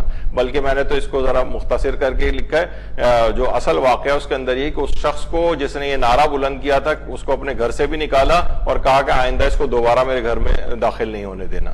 یعنی اس نے اتنا بڑا یہ کام کیا کہ شدید ناراضگی کا اظہار کیا، بلکہ اس محفل سے اٹھ کر بھی چلے گئے تھے۔ پھر مزید فرمایا آقا بروجردی نے کہ کبھی ایسا ہوتا ہے کہ نہیں، آقا محسن قراتی نے فرمایا کہ کبھی ایسا بھی ہوتا ہے ہم گاڑی میں بیٹھے ہوتے ہیں اور کوئی کہتا ہے امام زمانہ میرا سلام، امام زمانہ علیہ السلام خود آپ اور ڈرائیور کی سلامتی کے لیے بھی صلوات بھیجیں۔ بعض اوقات یہ بھی ہوتا ہے نا، وہاں ایران کے اندر یہ رائج ہے کہ بھائی ڈرائیور کی سلامتی کے لیے اور امام زمانہ کے لیے صلوات۔ تو انہوں نے کہا کہ امام زمانے کی شان میں توہین ہے، ان کے نام کو دیگر افراد کے نام کے ساتھ اس انداز سے ملانا بھی نہیں چاہیے۔ یہ علماء کی بڑی کمال احتیاط ہے، اور یہ انتہائی تقدس اور برتر ترین درجہ جو امام زمانہ علیہ السلام کا ہے۔ جب کتنے زیادہ علماء اور مجتہدین بھی اس متعلق بڑے کوشش ہوتے ہیں، اور رہبر معظم کا بھی جو ایک تقریر میں ہے کہ میری روح کانپ جاتی ہے جب میرا نام ان کے نام کے ساتھ لیا جاتا ہے، میں تو ان کے غلاموں کا بھی غلام ہوں، اس طرح سے کہہ کے انہوں نے کہا۔ تو لوگ بعض اوقات ہوتا ہے کہ تھوڑا سا غلو اور اس کی طرف طبیعت مائل ہو جاتی ہے، اور اس طرح سے وہ کمپیریزن کرنے لگتے ہیں یا ان کے برابر لانے کی کوشش کرتے ہیں، تو علماء سخت ناپسند فرماتے ہیں اس بات کو۔ کہا کہ نام کے ساتھ بھی ہمارے نہ کرو یہ ایک چیز، اور امام زمانہ کی ایک الگ سے ایک شخصیت کا ذکر کیا کرو، اور اس طرح سے ملاؤ نہیں ناموں کو۔ تو یہ علماء کی ہماری سیرت میں بھی ملتا ہے۔ آیت اللہ میر جہانی یہ وہی ہیں جن کے متعلق ایک دفعہ میں نے پہلے عرض کیا تھا کہ ممبر پہ کبھی جاتے ہی نہیں تھے جب تک کہ بحر الانوار کی 120 جلدوں میں اس موضوع سے متعلق جو ریلیونٹ جتنی احادیث ہوتی تھیں ان سب کا مطالعہ نہیں فرما لیتے تھے جب تک ممبر پہ بھی نہیں جاتے تھے۔ اتنی بڑی اور عظیم شخصیت ہے آیت اللہ میر جہانی کی۔ یہ فرماتے ہیں کہ میری عالم مکاشفہ میں یا عالم خواب میں حضرت زہرا سلام اللہ علیہا سے ملاقات ہوئی۔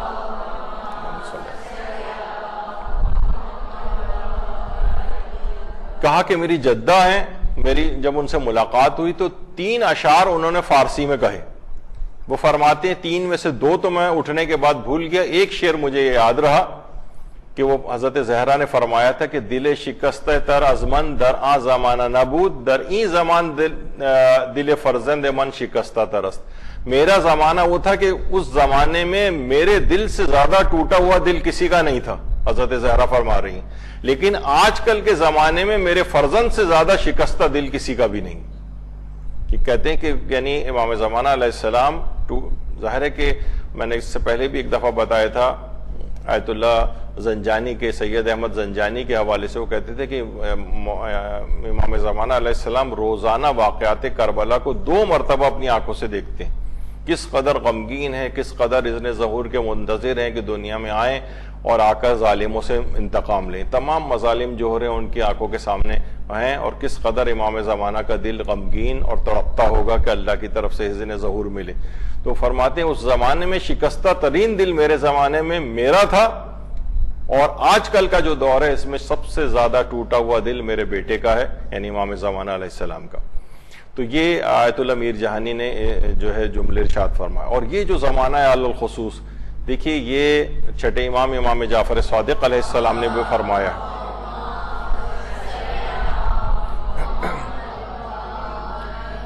کہ فرماتے ہیں کہ غیبت کے زمانے میں امتحان لوگوں کو اس طرح سے ہلا کر رکھ دے گا کہ بہت سارے اس حساس اور نازک موڑ پر منہ پھیر لیں گے۔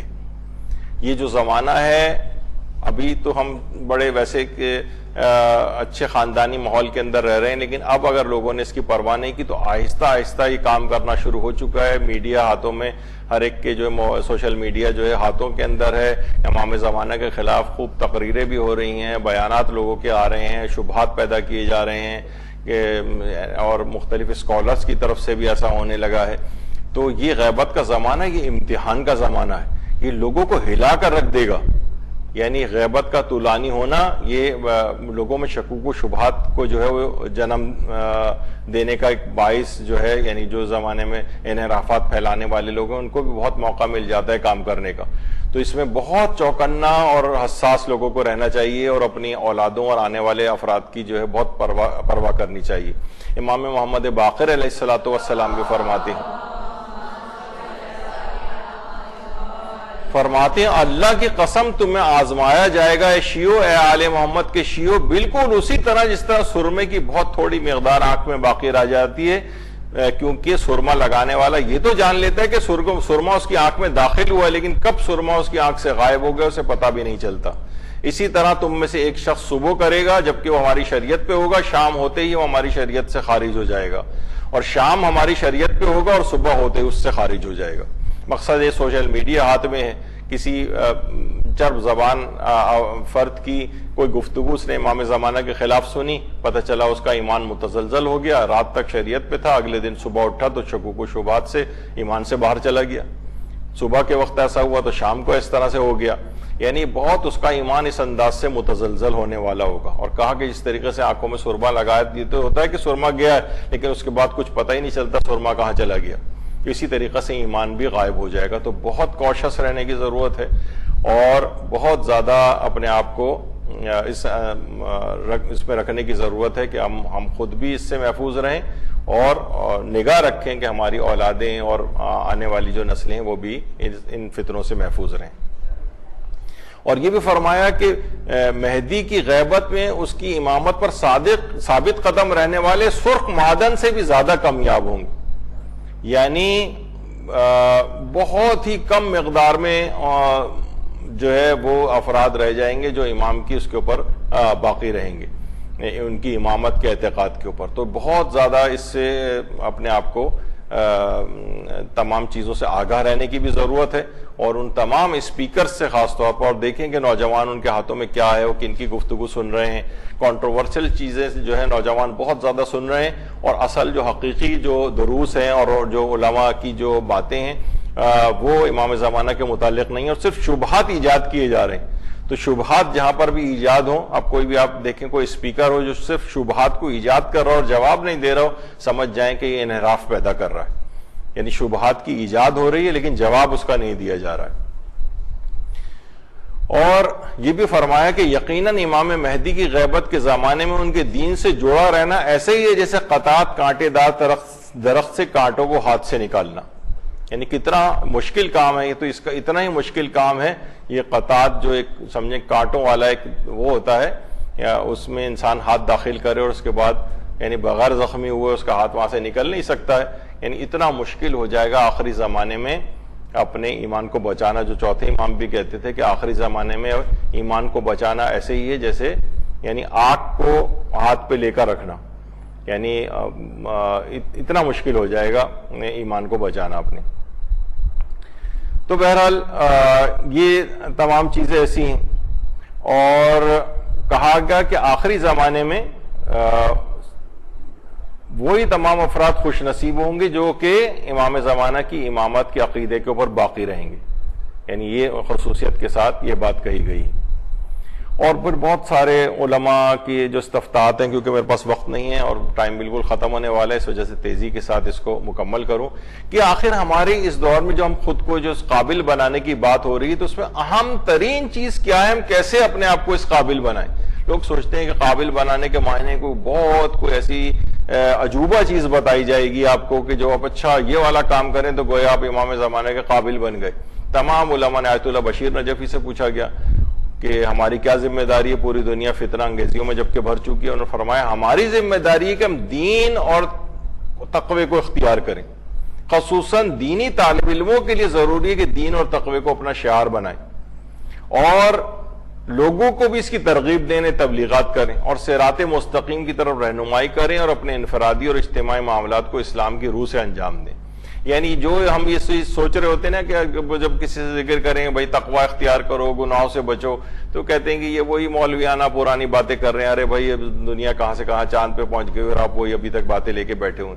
یہی ہے سب سے اہم ترین کام غیبت امام میں. سارے علماء کے آپ فتاوے اٹھا کر دیکھ لیں, سب یہی بات کہیں گے کہ تقوی اختیار کرو, تقوی اختیار کرو. آیت اللہ بہجت فرماتے تھے کہ ظہور امام کے لیے آمادگی کا جو پہلا راستہ ہے وہ توبہ ہے. توبہ کے ذریعے ان مصیبتوں کو ہم ختم کر سکتے ہیں جو اس وقت مومنین کو درپیش ہیں. اس سے پہلے کبھی اس طرح کی مصیبتوں کا سامنا نہیں کرنا پڑا تھا. توبہ یعنی توبہ سے مراد یعنی انسان جب گناہوں سے توبہ کر لے گا تو تقوی کی طرف پہلا قدم اس کا اٹھ جائے گا. اور یہی وجہ ہے کہ امام محمد باقر علیہ السلام نے جب یہ آیت کی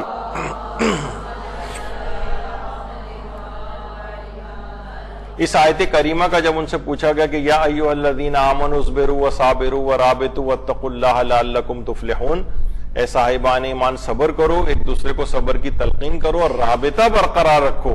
اس کے بارے میں امام نے فرمایا کہ واجبات کی ادائیگی پر ثابت قدم رہو. یہ معنی ہے دشمنوں کی اذیت پر ایک دوسرے کو صبر کی تلقین کرو اور اپنے امام مہدی منتظر سے رابطہ برقرار رکھو. دیکھیے اب کیا ہوتا ہے, واجبات کی ادائیگی پر ہم کسی کو تاکید نہیں کرتے, جو کوئی دوسرا جو کر رہا ہے وہ کرنے دو, ہم دوسرے کے معاملات میں کیوں ٹانگ اڑائیں. یا مثلا دشمنوں کی اذیتوں پر ایک دوسرے کو صبر کی تلقین کرو.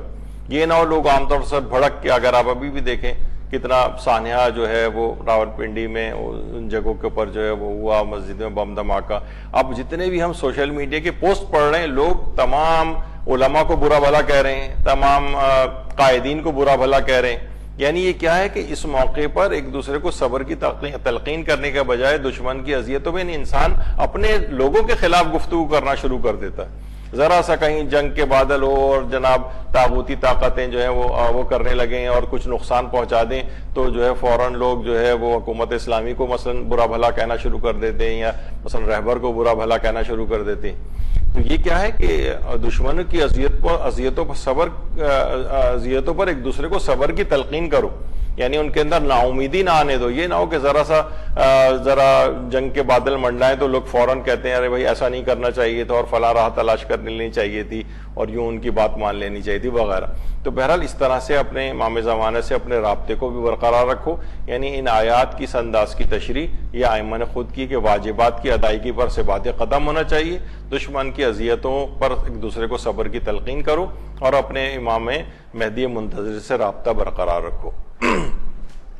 رابطہ کیسے برقرار رکھیں؟ اللہ سے ارتباط کا طریقہ, اور آیت اللہ بہجت فرماتے ہیں اللہ سے ارتباط کا طریقہ اللہ اور امام زمانہ کی اطاعت کرنا ہے. آپ کا خود بخود رابطہ اللہ سے اور امام زمانہ سے ہو جائے گا. اور فرماتے ہیں ہمیں کیسے پتہ چلے گا کہ ہم اللہ اور امام زمانہ کی اطاعت کر رہے ہیں؟ وہ فرماتے ہیں وہ اس طرح سے کہ توضیح المسائل جو رسالہ عملیہ ہے اس سے ہم تطبیق کر کے مشخص کر سکتے ہیں اس بات کو. یعنی اپنے ہر عمل کو اگر ہم اپنے مجتہد عالم کے فتوے کے مطابق انجام دیں تو گویا ہم اللہ اور امام زمانہ علیہ السلام کی اطاعت کے اندر آ گئے. یعنی ہر کام ہم ان سے پوچھ کر رہے ہیں کہ ہمیں زندگی کیسے گزارنی چاہیے, عمل کیسے کرنا چاہیے. تو یہ جو بار بار آتا ہے کہ امام زمانے سے رابطہ برقرار رکھو اپنا, وہ اصلاً یہی ہے کہ آئمہ کی ایک تو یہ سیرت کے اوپر عمل ہو, اور دوسرا رسالہ عملیہ یعنی مجتہد عالم کا جو فتویٰ ہے اس کے مطابق صحیح دین اصل میں آپ کو صرف وہیں سے ملے گا. تو اس سے تطبیق کرو اپنے عمل کی کہ آپ کا جو عمل ہے وہ ان کے فتوے کے مطابق ہے یا نہیں. اس سے آپ مشخص کر لیں گے کہ آپ کا رابطہ اللہ سے اور امام زمانہ سے ہو گیا, یعنی آپ ان کے کہنے کے مطابق چل رہے ہیں. تو بہرحال یہ سب چیزیں ایسی ہیں کہ اس طرح سے خدا سے اور امام زمانہ سے اپنا رابطہ برقرار رکھا جا سکتا ہے.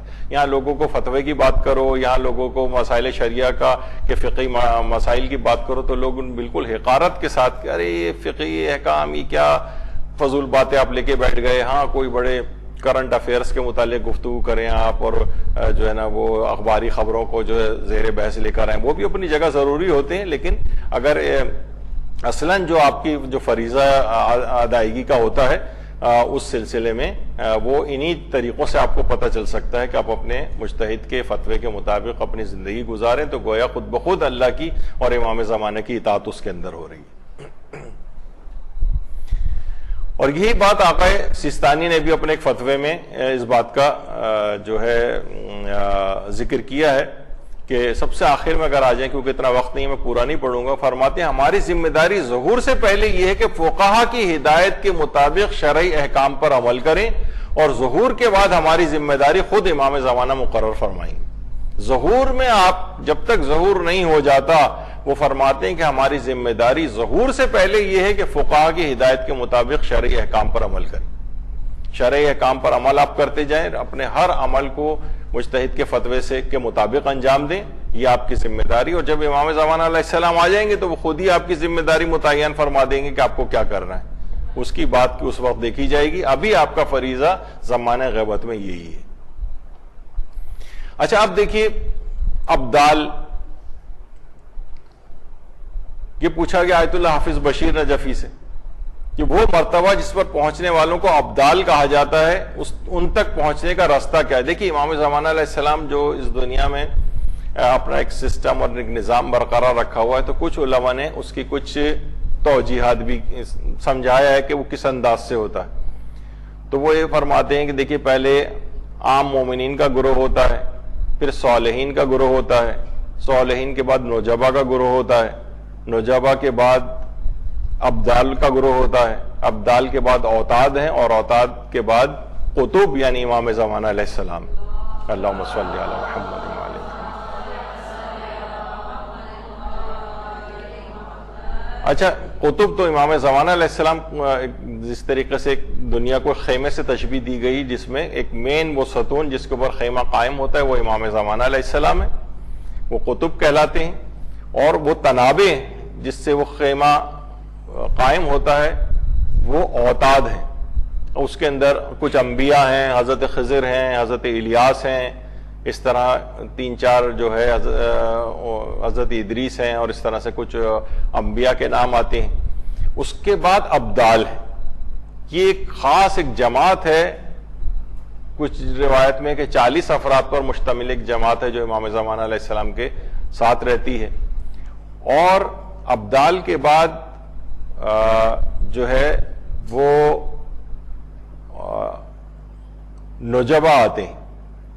یہ اچھا نوجبا یہ بھی خاص ایک جماعت ہے, اور ان سے نیچے جو ہے وہ صالحین ہیں, اور پھر عام مومن ہیں. تو ان میں سے ظاہر ہے جو امام زمانہ علیہ السلام ہے, جو خاص انبیاء ہیں جیسے حضرت خضر وغیرہ, اور وہ یہ تو وہ افراد ہیں کہ جن کو اللہ کی طرف سے اتنی عمر عطا ہوئی.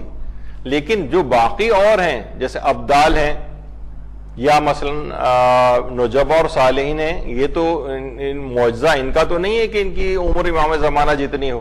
تو جب یہ اپنی زندگی کی مدت پوری کر لیتی ہیں, ان میں سے کسی کا ایک انتقال ہوتا ہے, تو نیچے کے درجے سے ایک شخص اوپر کے درجے میں آ جاتا ہے اور اس عدد کو پورا کر دیتا ہے.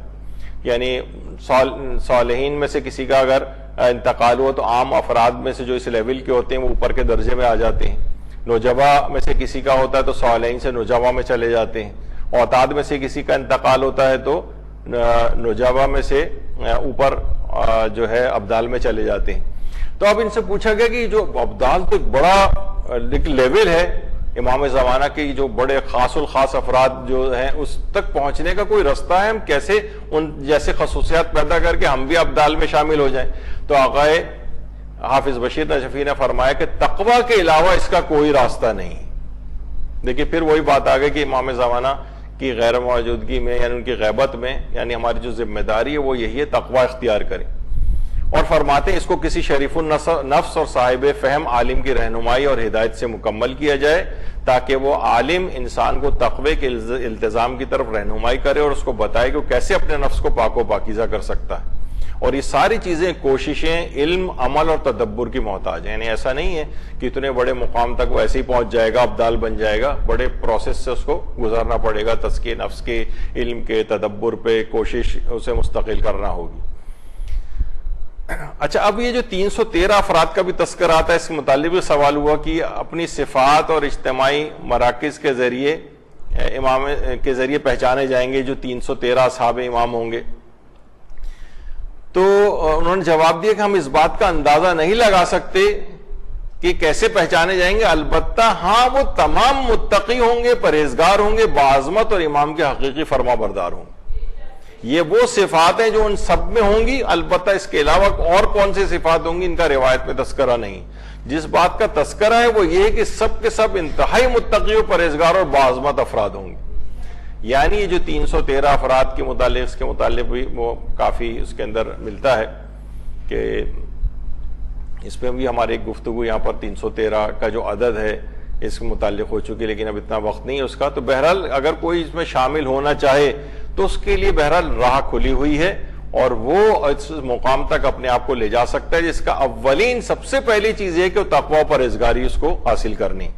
لوگ ادھر ادھر کی آپ کو بہت ساری ہو سکتا ہے کہ باتیں بتائیں، لیکن جن باتوں کا روایات کے اندر تذکرہ ہے، جن باتوں کا مجتہدین کے فتاوے کے اندر تذکرہ ہے، وہ یہی ہے کہ انسان تقوی و پرہیزگاری کے ذریعے خود کو اس قابل بنائے تو پھر وہ ظہور امام زمانہ کے لیے تیار ہو جائے گا۔ یعنی وہی جو ہمارا عنوان بھی ہے ظہور امام کے لیے خود کو اس قابل بنائیے۔ تو کیسے اس قابل بنائے؟ اس کی پہلی چیز یہی ہے کہ اس میں اپنے آپ کو متقی و پرہیزگار بنانا پڑے گا اور تمام گناہوں کو چھوڑنا پڑے گا۔ یہ کوئی ایسی عجوبہ چیز نہیں ہے کہ اللہ نے آپ کو ایسی بس ڈال دی جو کہ پاسبل ہی نہیں تھی، نہیں، بالکل پاسبل ہے۔ اور وہ یہ جو افراد ہیں جو 313 جن کے متعلق ملتا ہے، اور آپ کو مولانا قاسم رضوی صاحب نے بھی اس کی ایک وہ آپ کو بتائی تھی کہ جو مختلف طریقے سے لوگ آئیں گے، کچھ بادلوں پہ سوار ہو کر آئیں گے اور کچھ رات کو سو کر اٹھیں گے اور براہ راست وہاں پر پہنچیں گے۔ تو یہ بات بھی بتائی تھی جو بادلوں پر سوار، اب بادلوں پہ سوار کیا براہ راست اسی طریقے سے اڑتے ہوئے آئیں گے یا جہاز میں بیٹھ کے آئیں گے، کیا ہوگا؟ بہرحال یہ وضاحت نہیں ہے اس بات کی، لیکن بہرحال ان سب کے اندر جو انہوں نے بتایا کہ خصوصیت کیا ہوگی، انتہائی تقوی اور پرہیزگاری، یہ ان سب کے اندر ایک کامن بات ہوگی۔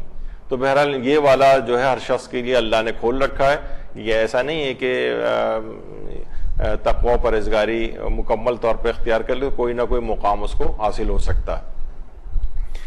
اچھا، اب آیت اللہ بہجت فرماتے تھے کہ ایسے افراد جو ظہور امام سے پہلے اپنے دین اور ایمان پر ثابت قدم رہیں گے، یعنی متقی پرہیزگار ہوں گے، ان پر خصوصی لطف اور عنایت کی جائے گی۔ خصوصی لطف اور عنایت، یہ بڑی اہم بات ہے۔ اور ہمارے چھٹے امام جعفر صادق علیہ السلام بھی فرماتے ہیں کہ پارسائی، پاک دامنی، درست کاری اور صبر کے ساتھ فرج اور فراخی کا انتظار اماموں کے دین کا حصہ ہے۔ تو کیا ہے؟ پارسائی اختیار کرنا، پاک دامنی اختیار کرنا، یعنی یہ خصوصیت کے ساتھ ہے کہ انسان تقوی و پرہیزگاری کی طرف بار بار توجہ دلائی جا رہی۔ اور یہ بھی فرمایا امام نے کہ جو شخص یہ چاہتا ہے کہ وہ حضرت قائم کے اصحاب میں شامل ہو، اسے چاہیے کہ وہ انتظار کرنے والا بنے، تقوی اختیار کرے، اچھا اخلاق اختیار کرے اگر وہ حقیقی انتظار کرنے والا ہے۔ تو وہی بات ہو گئی کہ خود کو اس قابل بنانے کے لیے تقوی اختیار کرنا پڑے گا، اچھا اخلاق اختیار کرنا پڑے گا۔ اور بہت ساری اور روایات بے تحاشا اس کے اوپر ہیں، بلکہ امام نے یہ بھی فرمایا جس کو یہ بات خوش کرتی ہو کہ اس کا شمار قائم آل محمد کے اصحاب میں سے ہو، اسے چاہیے کہ ظہور حضرت حجت کا منتظر رہے اور پرہیزگاری اور اچھے اخلاق کے ساتھ عمل انجام دے۔ اس حال میں اگر وہ ظہور کا منتظر ہوا اور اگر اسے ظہور سے پہلے موت آ جائے اور حضرت حجت اس کی موت کے بعد قیام فرمائے تو اس کے لیے اس کا ثواب اس اجر و ثواب کی مانند ہے اس شخص کے کہ جس نے حضرت حجت کے زمانے کو پایا ہو۔ دین کے معاملے میں سنجیدگی کا مظاہرہ کرو اور منتظر رہو، اے رحمت خدا سے بہرہ مند جماعت تمہیں صبر و اجر و ثواب گوارا ہو۔ یعنی امام یہی فرما رہے ہیں کہ اس کے اندر وہی تقوی کی بات ہو رہی ہے، پرہیزگاری کی بات ہو رہی ہے، اور اگر مر بھی گئے اس سے پہلے اور امام کا ہمیں ظہور دیکھنا نصیب نہیں ہوا تو بھی ثواب انہی افراد جیسا ہم کو ملے گا کہ جنہوں نے حضرت حجت کے زمانے کو پایا ہو۔ تو یہ خصوصیت کے ساتھ اور دیگر جو اور چیز بیان کی گئی ہیں جو ذمہ داریاں، ان میں سے ایک یہ بھی ہے کہ امام نے فرمایا، پانچویں امام نے، کہ تم میں سے صاحبان قدرت افراد ضعیفوں کی مدد کریں، غنی اور مالدار فقیروں کی دستگیری کریں، اور ہر انسان اپنے بھائی کو مفید نصیحت کرے۔ امر بالمعروف و نہی عن المنکر ہم لوگوں نے کرنا چھوڑ دیا ہے، اس کو دوبارہ اپنا شعار بنائیں۔ یہ ذمہ داریوں میں سے ایک ذمہ داری غیبت کے شیعوں کے لیے امام نے بیان کی کہ مدد کریں ہر لحاظ سے، اور جو فقیر اور نادار ہیں ان کی مدد کریں، اور ہر انسان اپنے بھائی کو مفید نصیحتیں کرے۔ اور بھی بہت ساری علماء کی باتیں، اور یہ بھی امام نے فرمایا، یہ تو خود امام زمانہ علیہ السلام نے بات فرمائی، اللہم صلی علی محمد، فرماتے ہیں اپنے آپ کو لوگوں کے حوالے کر دو اور اپنے بیٹھنے کی جگہ دہلیز قرار دو اور لوگوں کی حاجتیں پوری کرو۔ ان کے لیے دروازے بند نہ کرو، ان سے ملنے سے وہ نہ کرو، ان کوئی مانگنے آئے تو آپ اسے کسی اور کی طرف ریفر نہ کرو، خود سے ان کی مشکلات کو حل کرو۔ یعنی خصوصیت کے ساتھ یہ ذمہ داری خود کو اس قابل آپ جواب بنائیں گے اور لوگوں کی اس قدر تقوی و پرہیزگاری کے ساتھ ساتھ یہ والے کام بھی کریں گے کہ غریبوں کی مدد، لوگوں کو مفید نصیحتیں کرنا، یعنی تبلیغات کرنا اور ان کی حاجات کو پورا کرنا، تو پھر آپ اس قابل بن جائیں گے۔ جب بھی ہمارے علماء یہ فرماتے ہیں کہ ہر وقت جو امام زمانہ کا جو محبوب ہے وہ ہر وقت لوگوں کی مشکلات دور کرنے کی فکر میں رہتا ہے کہ کون سا کوئی شخص پریشان آ جائے کہ میں اس کی پریشانی کو کس طریقے سے دور کروں۔ اور یہ بھی بات کہی گئی ہے کہ امام زمانہ کے متعلق مولانا نے بات فرمائی ہے کہ آپ کی پناہ گاہ بہت وسیع ہے، آپ کا علم بہت زیادہ اور بہت زیادہ صلہ رحمی کرنے والے، یعنی خود امام زمانہ کی اپنی سیرت میں ہے کہ صلہ رحمی کرتے ہیں۔ تو بہرحال یعنی اس کی طرف متوجہ کہ اس دور کے اندر صلہ رحمی کی بھی بڑی خصوصیت کے ساتھ ضرورت ہے۔ اور تقی بہجت آقا فرماتے تھے کہ امام زمانہ کے ظہور کا انتظار ان کے ماننے والوں کو اذیت پہنچانے کے ساتھ نہیں ہو سکتا۔ یعنی ہم ایسا نہیں ہے کہ ان کے ماننے والوں کو اذیت دیں، ان کو کوئی نقصان پہنچائیں، ان کی غیبتیں کریں، ان پر تہمتیں لگائیں یا اس طرح کی کوئی بھی چیز ان کو نقصان پہنچانے والی بات، تو اس کا مطلب ہے کہ یہ شخص امام زمانہ کے ظہور کا انتظار کرنے والا ہے ہی نہیں، کیونکہ یہ دو چیزیں ساتھ نہیں مل سکتی۔ یا تو صحیح انتظار کرنے والا ہوگا تو لوگوں کو کبھی بھی اذیت نہیں پہنچائے گا۔ تو بہت ہی اس طرح کی چیزیں جو ہیں وہ ہیں، اور یہاں تک کہ کتابوں کے اندر ملتا ہے، مکیال المکارم میں آیت اللہ محمد تقی موسوی اصفہانی انہوں نے 80 فرائض بیان کیے ہیں کہ جو ایک غیبت امام میں کسی بھی شخص کے لیے ان فرائض کو پورا کرنا ضروری ہے۔ یہ 80 کے 80 تو یہاں پر ہم مختلف درسوں کے اندر تو بیان کر چکے ہیں، البتہ مدرسے کی طرف سے کتابچہ معرفت امام زمانہ کے نام سے جو پرنٹ ہوا ہے، آپ مدرسے سے لے بھی سکتی ہیں، اس کے اندر ان 80 خصوصیات جو تقی موسوی اصفہانی نے جو 80 فرائض بیان کیے ہیں ان کا ایک خلاصہ اس کے اندر دیا ہوا ہے، تو وہ روزانہ انسان ان کے اوپر عمل کرے۔ وہ تمام روایات سے ماخوذ ہے جو احادیث کے اندر وہ فرائض بیان کیے گئے۔